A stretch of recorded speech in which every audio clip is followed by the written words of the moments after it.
سب سے پہلے تو میری طرف سے ضلع انتظامیہ ملیر کی طرف سے پورے ملیر کے عوام اور پورے ملک پاکستان کے عوام کو جشن آزادی مبارک ہو۔ تو یقیناً یہ ہم سب کے لیے ایک ہمارا فرض بھی ہے اور ایک اخلاقی ذمہ داری بھی ہے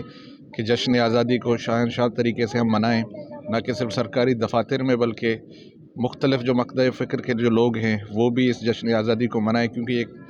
یہ آزادی جو ہے ہم سب کے لیے ہے اور پورے جو پاکستان کے جو عوام ہے ہم سب آزاد ہوئے ہیں تو ہم سب کی ذمہ داری بنتی ہے۔